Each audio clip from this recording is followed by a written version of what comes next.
very grateful that Tom Penaguin accepted the invitation to our show. Penaguin, Tom, I'd rather say, welcome to my humble podcast, man. Thank you for having me today. No, no problem, man. Let's go back to the beginning of your life. Were you born like in a musical family to begin with?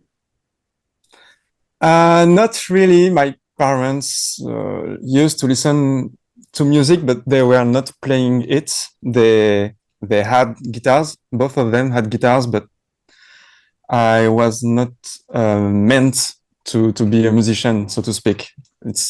I grew with guitar in my hands, but my parents did not.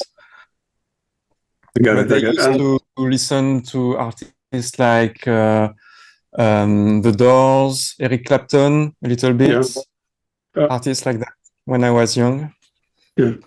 So you were listening at home, turntable, in the car, I imagine, right? Later on with CDs and stuff like that. When I was very young, I used to listen with vinyls because that's how they used to listen to music back then when I was young. But I had a lot of cassette players in the All right. in the car. So I had like things like Santana or artists like that. My father used to rip vinyls to cassette for me to listen in the car. All right. That's good. Good for them, man. And you actually, you're very young. You are what, like a 30 years old, something, or around that time? Not 30 yet. I'm 29. 29. Soon Good, to be good. 30. But yeah. Yeah. All right. So, and you're very young. You have done a lot of very good albums. I assume that you work, you work full time for a company or do something else, right? Or I don't work full time. I work part time as a mechanic. yeah. And that allows me to have the rest of the week to play and record music. Yeah. Do you still play around where you live with your friends? With you go to pub, you go to are you local bands as well? I used to be part of a band that did a lot of touring in Europe, but I left this band last year. But I did a lot of gigs for the past 8 years, I guess. And we went up to Poland, a lot in Germany, in Italy, in Spain, in Belgium, in Switzerland. We did a lot of gigs, a little bit everywhere, but it's not the same kind of music. So it was, the band was called, it's still called because someone took my place, it's called Gene, and it was more fuzz oriented, a bit stoner doom, but with a lot of prog accents. But I always needed to have my own thing apart from this, so that's why I had to do my own records. I got it. Perfect. Yeah. And my understanding is that you, although you never at the time you never have a formal classes, right? I think you inherit a couple of guitars for your parents, right? No, because I'm left-handed. Oh, I see. Oh, I see. So no, everything is a little bit harder for me. But yeah, I have a few guitars that I had to modify to be able to play it because there's not a lot of guitars that are both interesting and available in left-handed versions. So how difficult is to get a new guitar let's say if you want to get a Fender guitar or a Gibson? Oh, if it's a Fender or Gibson, it's all right because most of the time it's available in left-handed. If you're not too difficult about the finish and about the shape of the instrument, if you just want like a Stratocaster or Telecaster or things like that, it's quite readily available for left-handed. If you want, for example, in my case, like offset shape Fenders, like a Jaguar or Jazzmaster, there's a big gap in the price you can spend for that guitar. It's either 300 euros, 400 euros for a Squire, or 2,000 and plus for high-end models. But there's a big gap around the 1,000 euros where I'm not ready to spend 2,000 for that. So yeah, it's quite hard. Yeah, I have seen your videos, and they're very, very good, man. YouTube channel, you have a you. lot of videos, and you show how to play and mixing, and then with a tape recorder and all analog, of course, and then you begin playing with guitar, and that's very well done. Good for you, man. Good for you. Thank you. It's something that you enjoy doing as well, just sharing with the world how you create a particular album, right? Or so, right? So, I think the YouTube channel was something that was really important for me when I was young because it set a goal to play a particular song as well as I could, and the final product is a video that can be watched.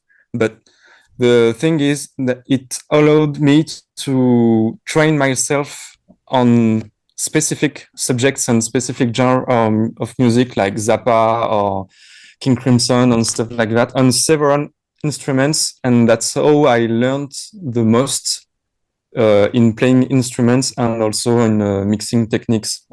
So it was very, very formative for me.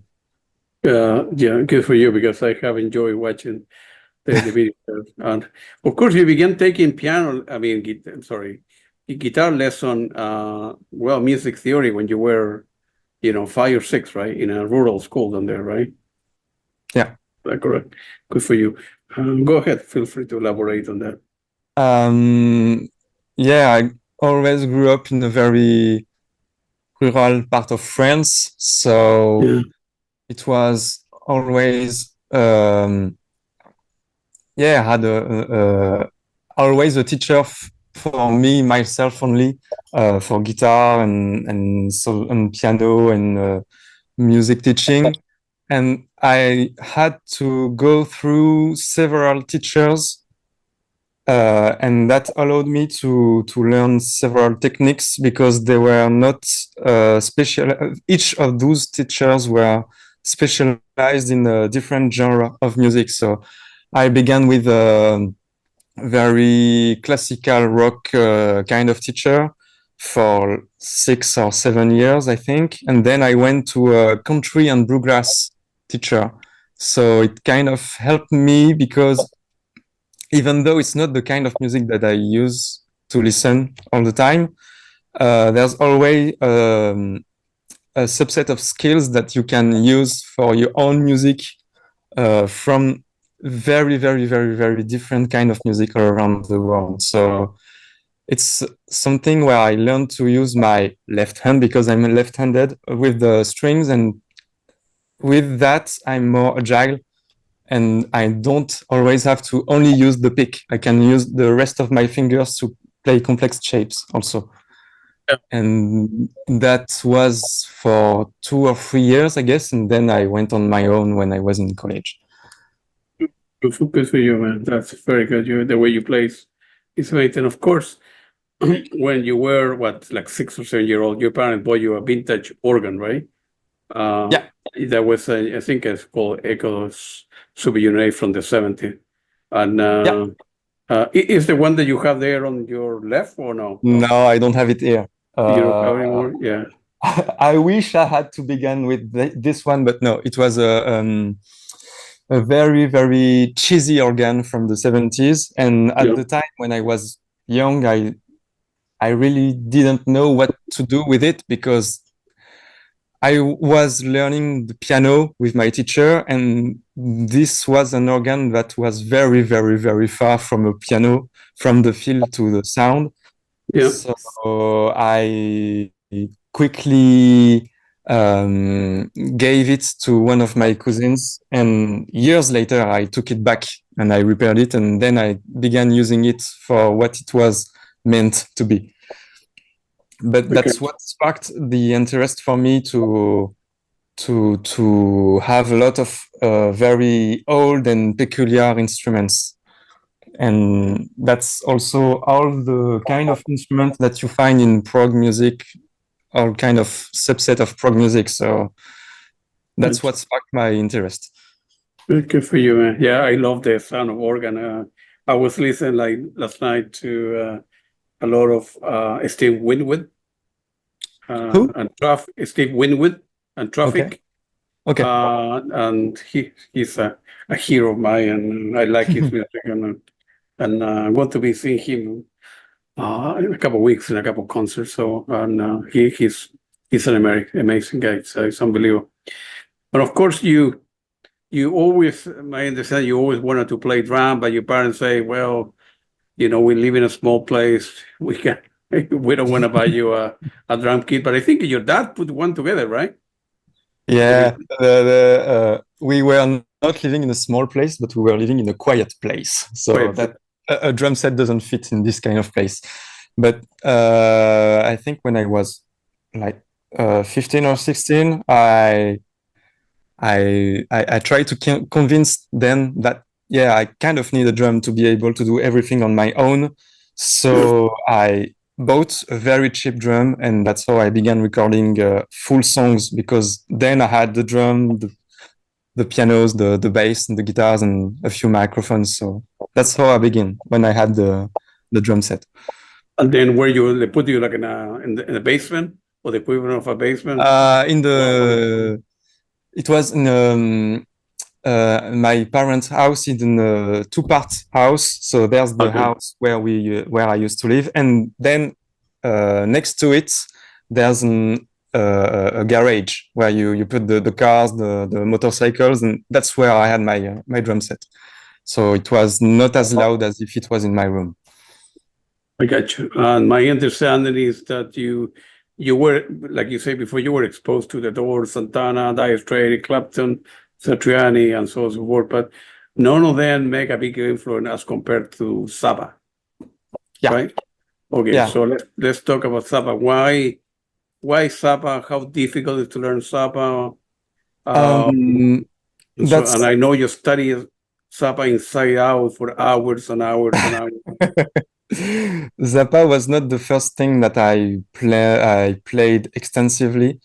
Like when I finished having a teacher for how to learn guitar, I was in, I think it's called high school, and I spent every afternoon after high school, I spent them in my bedroom playing guitar over songs that I used to like. And the first band that I played a lot over was Led Zeppelin, then The Who.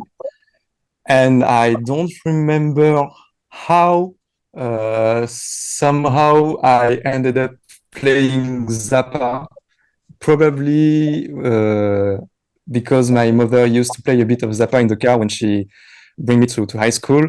But yeah, I had like a small collection of albums from Zappa, and I just went head down into it, and I played only over Zappa songs for 2 or 3 years of my life, I think, every afternoon. So there's a lot to learn inside of Zappa's music, like the way he used very simple shapes, but the link between the shape and the root, by root I mean what the bass is playing, is creating another mood for the music. And that's something that allows you to have very complex feelings with very simple shapes and ideas. You just have to know where to play them. If you remember the shape, you just have to put it somewhere on the neck of the guitar, and it will change the way it feels.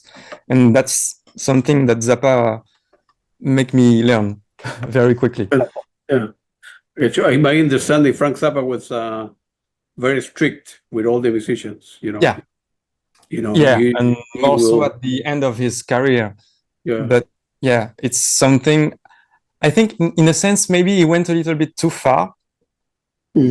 Like Steely Dan, by example. Like my favorite albums from Zappa are in the 70s. In the 80s and the 90s, also mainly in the 80s, I think it's beginning to be a bit too sterile. It's a bit too perfect. And I really enjoy hearing the musicians struggle.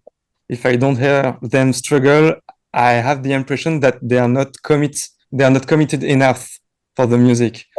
That's why I always enjoy a lot every bootleg from Mahavishnu Orchestra, because Right. there's a lot of mistakes everywhere because everyone is very committed to the music, and they're slightly above what they can do. And that's something I really enjoy listening into others people. You're very young, so you never saw Frank Zappa playing, right? No, Live? my parents saw Frank Zappa in Paris in '88, Paris? I think. Good But for no, you. I'm way too young. Yeah. Yeah, of course. So is for some, I'm not a musician. I don't play any instrument. I just enjoy music. But for some, if somebody were to give you, let's say, 4 records, 5 records, what from, I don't know, the best of Saba, the best of Joe Bonamassa, Eric Clapton, Robert Fripp, all these famous people. Is it very hard? It's a lot harder to learn Zappa's music as compared to Robert Fripp style of playing, or George Satriani or Steve Vai? Is the guy at another level, or um, I I learned from Zappa. I learned from 2 aspects of Zappa's music: his solos and the way he writes music for other people. I think the other bands and people you mentioned are also composers, but they play not only lead guitar but rhythm guitars and patterns and things that make the song, not things that are played above the song. So I never really tried to learn extensively how Robert Fripp plays, because it's very, very, very hard, and it needs a lot of discipline, which I don't have. So it's easier to play Zappa solo because he's very loose with his ideas. I never tried to learn the Steve Vai parts in Zappa's music, because that's not what I want to play, and I'm not that strict with myself. For other players like Bonamassa and the blues in general, I can't really say because it's not my thing. I'm not committed enough in the blues era of music to be able to say what it takes to be good at it. So I can't say a word about that. got it? I got it. Good for you. How many hours do you, when you're not recording or you're not have the possibility of touring, how many hours do you practice a week? Not a lot. Like 20? 20 hours a week? I'm not practicing, to be honest. Really? I sometimes I just put some music and enjoy playing over it, but I'm never sitting in the couch and telling myself I have to be good at this particular example of things I want to learn. I'm Right. not like that, and it never has been how I learned music. I got it. Perfect. Right. So you would play, let's say, a record of Steve Hackett, and then play in the background, but at No, your I style. play over it. All right. Your style of playing, right? Versus trying to. Or I put like a song I want to play drum over it, and I put it very loud in my headphones, and I play over it, but I'm not trying to imitate what the drummer did in the first place.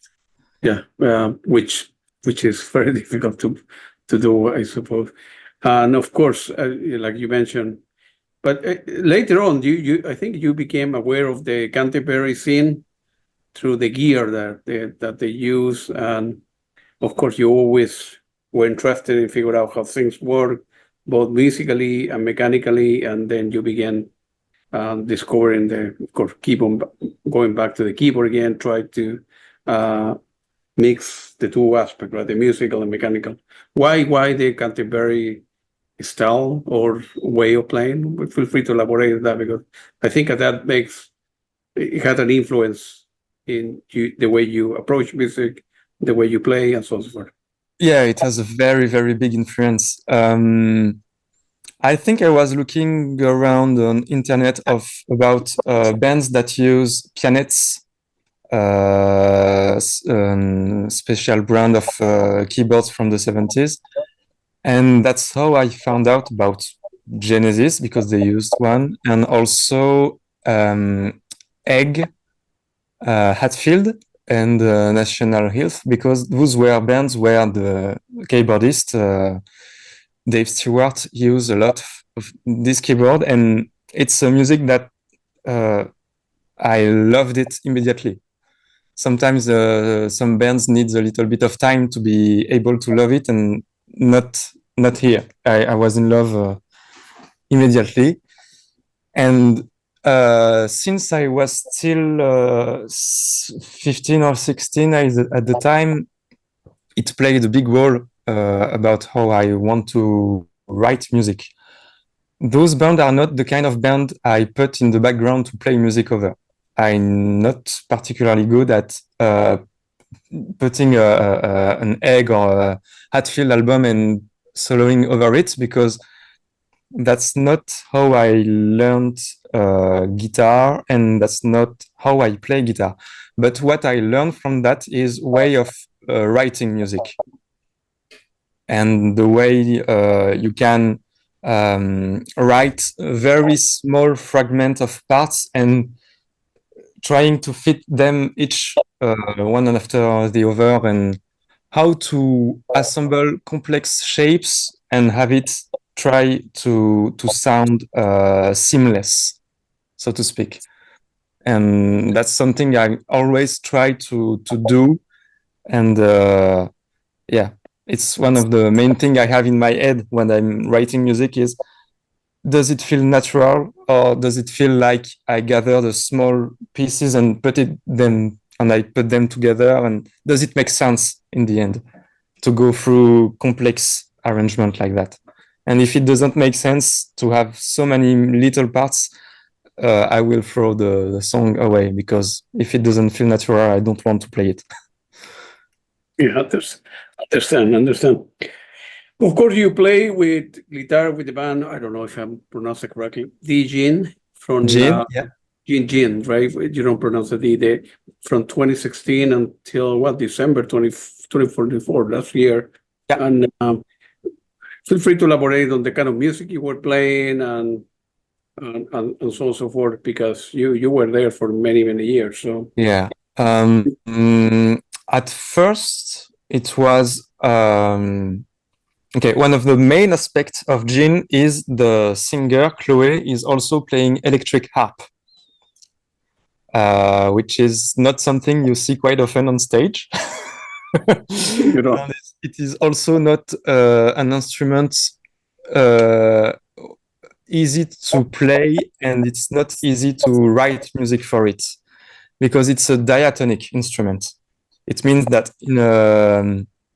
on every other instrument, or most of the instruments, so to speak, you have 12 notes available by octave. On a diatonic instrument, you only have 8. So there are some notes where you have to retune the harp to be able to play them. And it's very difficult to do in the studio, even more so when it's on stage and you're singing at the same time. So we began by playing, I'd say, psychedelic rock. We did that for a few years, and then we all together played with several bands from the stoner area. And that's how we began to play more heavy, a little bit slower also. And we evolved from that, and we integrated a few other genre of music into what we were doing.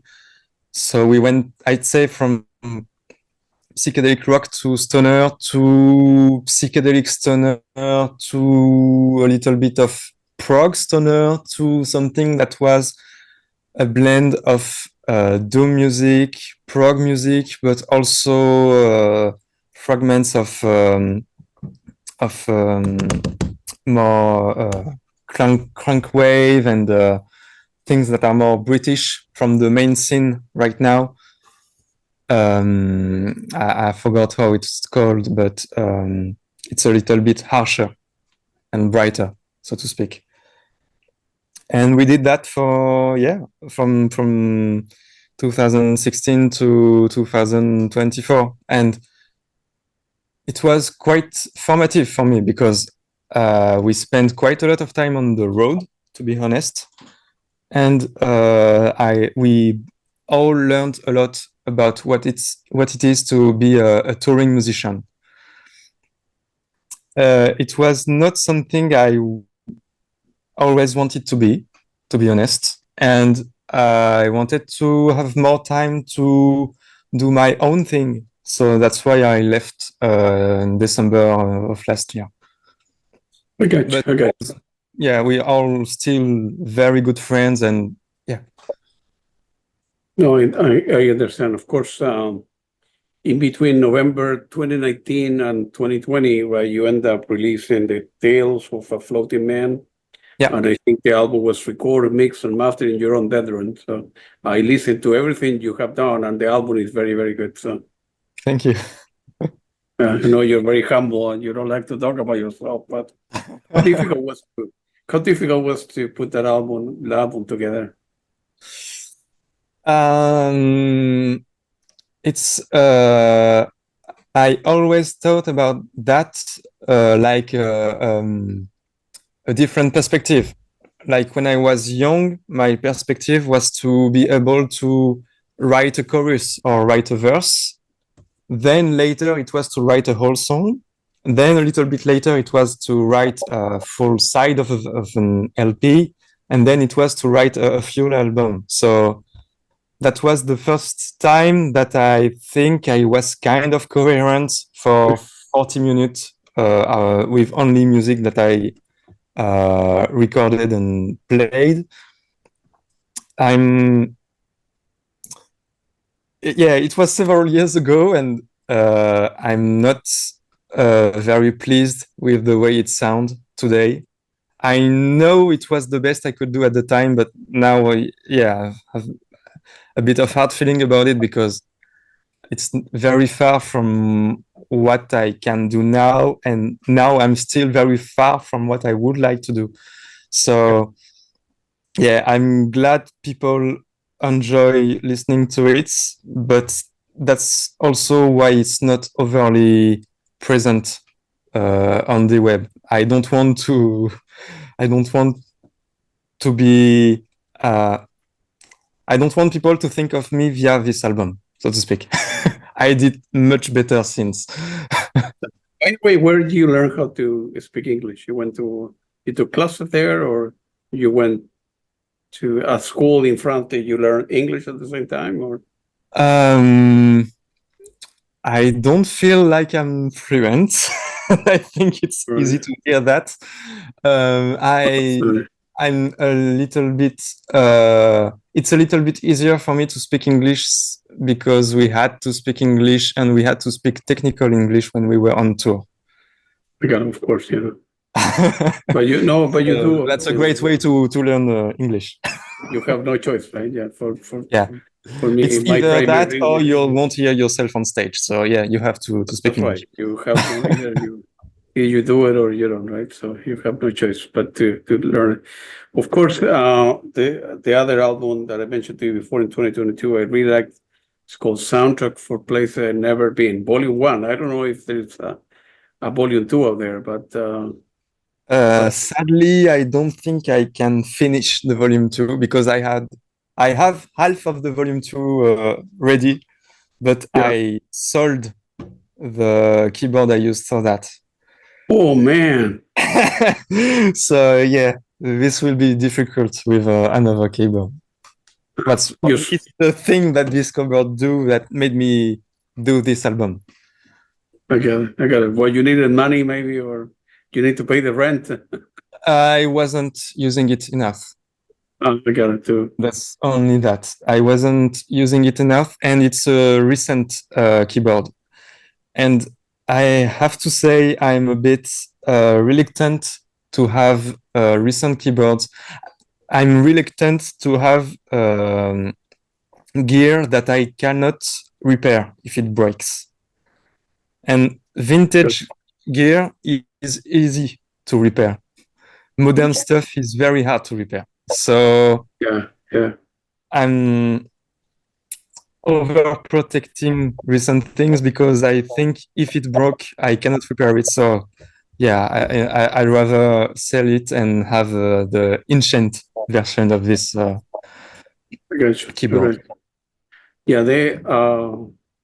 you know what, I have seen a friend of mine who play keyboard, just not professionally, like, you know, because to learn it has several, I never know how to pronounce the word Moog or Moog keyboard, and have different modules, and it's amazing how the stuff works, man.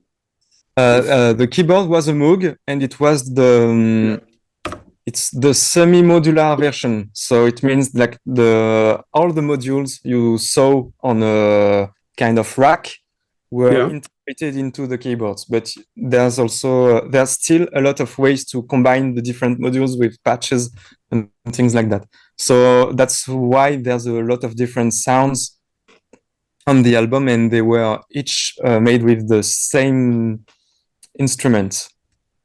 But I was very far from the capacity of this thing. That's also why I sold it. I was very limited from what I wanted to hear, and not from. I wasn't thinking about what the keyboards could do. So I'd rather sell it to someone who will do many more things than I ever imagined. Yeah, I got it. Before you were even...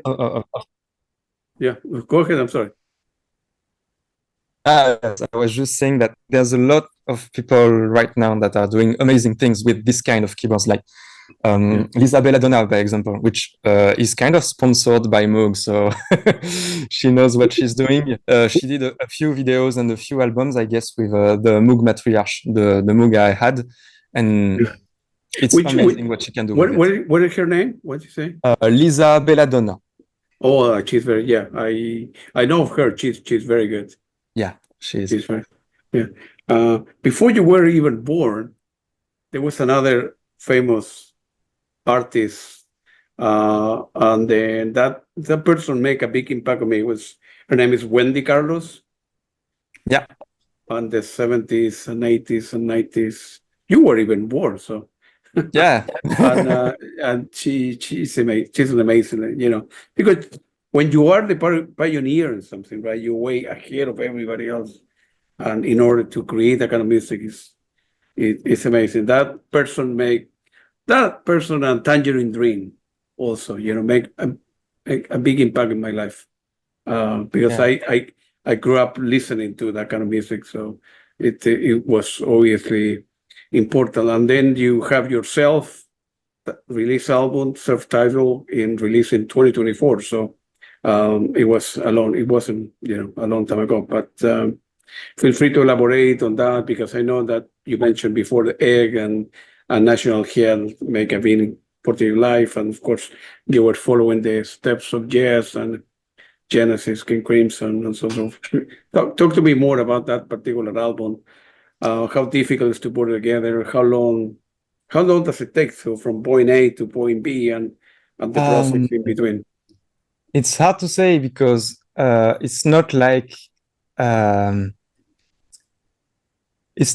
back in the 70s where you had to spend 6 months in a studio, so you could easily say that an album took like 6 months to make, because there was a clear point A and a clear point B. It's kind of difficult to say how long it took, because it began, I guess, in 2020 when I bought a 16-track tape recorder. Yeah.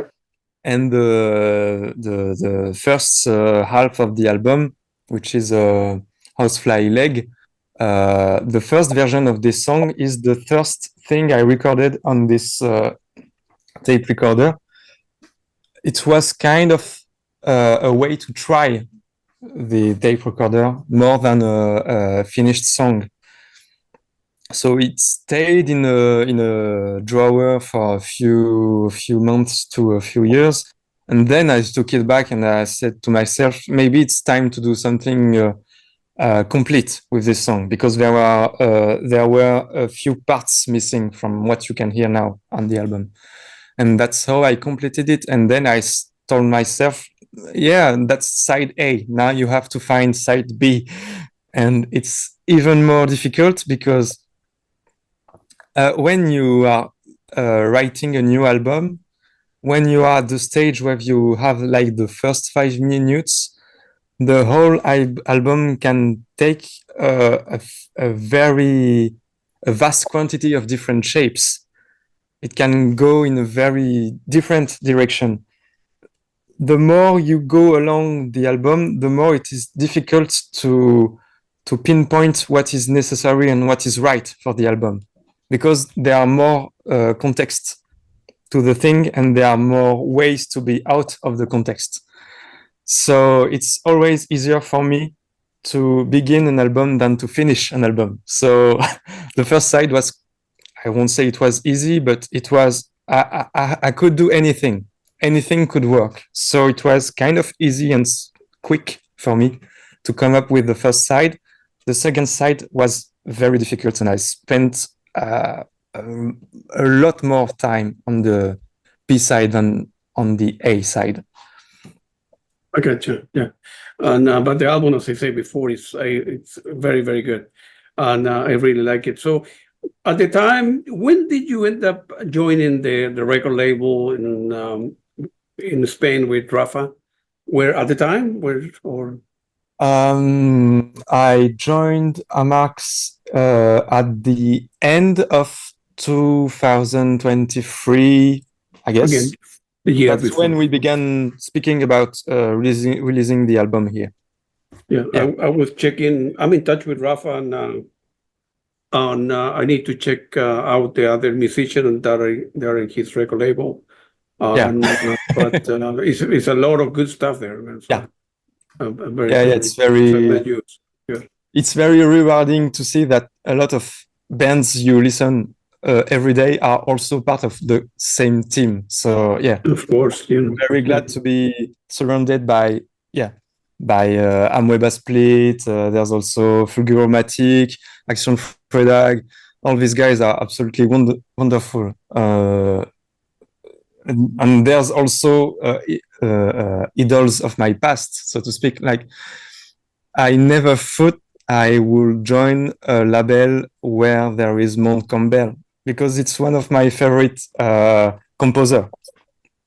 And I'm so glad to be part of the team, and I had a few exchange with him, and I learned a lot, and I'm very glad I could do that. You, man, good for you. Very happy that you have done. And of course, you end up releasing in May 2023, like a couple months ago, an album called Beginning, which is not a brand new. It's not like Begin, right? So no, it's only old stuff. Old stuff, but that's okay. And but it's very good as well, man. So I'm happy that you did that. Thank you. Tell me, what are you working nowadays? Are you working new material? Or, yeah, I'm working on two things. I'm working on new material for the next album. Yeah. It's coming along nicely, I think. And I'm also working on another project, more jazz fusion oriented, which will hopefully be seen live. All right. Wow. So are you, good for you? So the jazz fusion, where are you? Are local people or people from France, or you're going to be recruiting? No, it will be people from France. Yeah, I got it. And what's the time frame? Is 2026, I imagine? Or it's hard to say, because it's something that I tried to do for the past 3 years, I guess. Yeah, man. So we had a little bit of lineup changes. Yeah. And since I'm the main composer for this project, I need to be sure that the people which will play the parts like them, and that it's fit for them. Not in terms of capacity, but in terms of aesthetics. I don't want to impose a style on someone if he doesn't want to play this kind of thing. So Absolutely. Since we had a few people go and be gone from the thing, I had to ditch a lot of song and rewrite a lot of things. So yeah, but I Okay. think maybe we have a stable formula for now, and hopefully, yeah, by 2026, maybe something will be released. I hope. I imagine that you're going to be hopefully touring that album when it's done, right? Yeah, I hope so, but That's the that's idea. not. I'm not. I hope it will be. I hope we will be touring, but that's not from something I really can act upon. Like if people want to see it live, then maybe it will be possible for people to see it live. But Gotcha. Gotcha. we will see. We'll see, of course. Yeah, and I imagine that will be under the same record label in Spain, or right? Hopefully. Probably. Yeah, I got it. Got it. Yeah. I need to send an email to Rafa because he's a good guy, and Yeah, and then I need to check everybody who's on the regular. It was Tom. It was very nice talking to you. it was very You're nice talking a to great you too. guy. Tough at the beginning, making it happen from point A to point B, but you did it. Fourth, fifth album now, and you're doing all right. So keep on working hard. Keep on doing what make you happy, and keep on releasing your music because there's a lot of people out there that want to listen to your stuff. So Thank keep you. on doing it, man. It was very nice And you talking to you. too. Keep on with the interviews. Thank you, man. I appreciate it. Thank you, Dan. Take it easy, man.